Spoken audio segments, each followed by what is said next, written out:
Kuvendi i Shqipërisë miratoi me votat e socialistëve ndryshimet në rregulloren e brendshme që i hapin rrugë një strukture të re të komisioneve të përhershme parlamentare dhe organeve të kuvendit. Kartonat e 79 deputetëve të mazhorancës u mjaftuan për të kaluar paketën e ndryshimeve pavarësisht kundërshtimit të fortë të opozitës, e cila nuk kishte votat e nevojshme për ta bllokuar dhe zgjodhi të braktiste seancën plenare.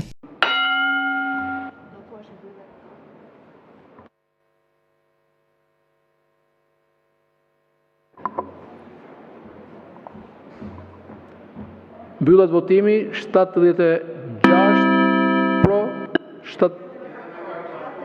76 pro me elektronik, 79 me gjithë kartonat, pra 79 me elektronik dhe kartona, 0 abstenim, 0 kundër.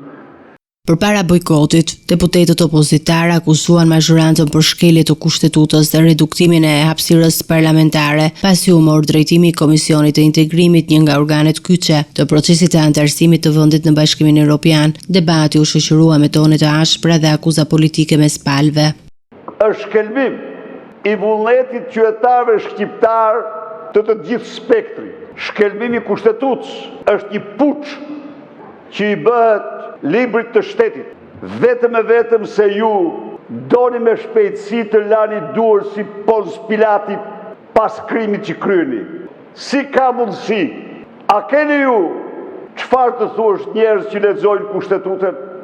A keni këshilltar që paguhen të lexojnë ty kushtetutën dhe rregulloren e parlamentit, e cila për parlamentin është kushtetuta e parlamentit, është ligji më i rëndësishëm i vendit pas kushtetutës, për aq pesh sa ka parlamenti në jetën e shtetit dhe të vendit. Ky është një provokacion i ulët që ju bëni rendit kushtetues të vendit. Ky është një provokacion i ulët që ju i bëni qytetarëve të këtij vendi, që i bëni opozitës së këtij vendi. Akti turpshëm. Çfarë do thotë kjo mor? Çfarë keni ju kushtetutën? Statutin e partisë tuaj të krimit e keni atë që sillin këtë mënyrë? Prandaj dhe merr vendimin, mlidhi këshillat dhe të zbatohet kushtetuta. Majoranca dhe opozita të bien dakord dhe nga ana tjetër mburreni për procesin e integrimit.